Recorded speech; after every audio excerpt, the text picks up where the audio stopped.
نواز شریف صاحب کی واپسی کے حوالے سے بڑی خبر یہ سامنے آئی کہ رانا ثناء اللہ صاحب نے کہہ دیا ہے کہ گارنٹی مل چکی ہے اور زیرو رسک ہو چکا ہے، لیکن انہوں نے یہ واضح نہیں کیا کہ ان کو گارنٹی کہاں سے ملی ہے اور زیرو رسک کس طرح سے ہو گیا ہے، کیونکہ اب وہ بڑے کانفیڈنٹ ہیں اور کہہ رہے ہیں کہ سارے معاملات طے ہیں اور میاں نواز شریف صاحب واپس آ سکتے ہیں، ان کو کسی قسم کا کوئی مسئلہ نہیں ہے۔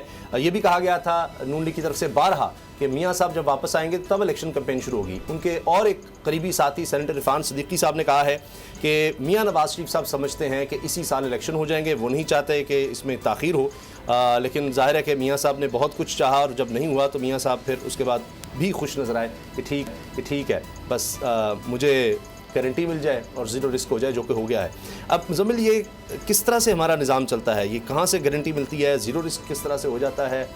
جبکہ عرفان صدیقی صاحب تو اب بھی کہہ رہے ہیں کہ اس سال میاں صاحب الیکشن چاہ رہے ہیں تو وہ تو نہیں ملا، تو یہ بھی کوئی گیو اینڈ ٹیک ہوا ہے کہ الیکشن آگے چلے جائیں لیکن آپ کو ہم زیرو رسک پر لے آتے ہیں اور گارنٹی بھی دے دیتے ہیں۔ دیکھیں، اس میں تو جس طرح سے رانا صاحب نے کہا ہے کہ اسلام آباد ہائی کورٹ میں ضمانت کی درخواست دی جائے گی اور اس کے بعد ان کو استقبال کرنے کے بعد جی ٹی روڈ سے لاہور لایا جائے گا، تو انہوں نے تو پورا روڈ میپ بتا دی ہے۔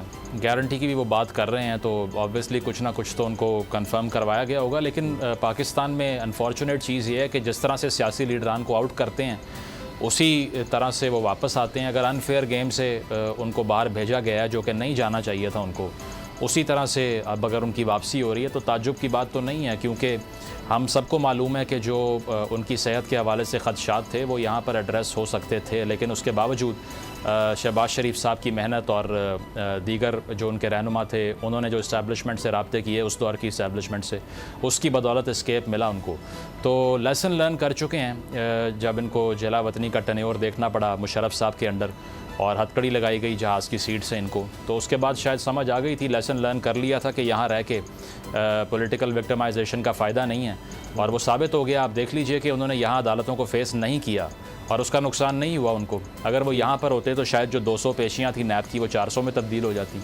تو یہ انفارچونیٹ چیز ہے کہ پاکستان میں کسی پولیٹیشین کو گرو کرنے کے لیے، سروائیو کرنے کے لیے ملک سے جانا پڑ جاتا ہے، کیونکہ ملک میں ایسا ماحول ایک دم سے ایمرج کرتا ہے کہ -1 ہو جاتا ہے اور پھر 5-6 سال بعد +1 ہو جاتا ہے۔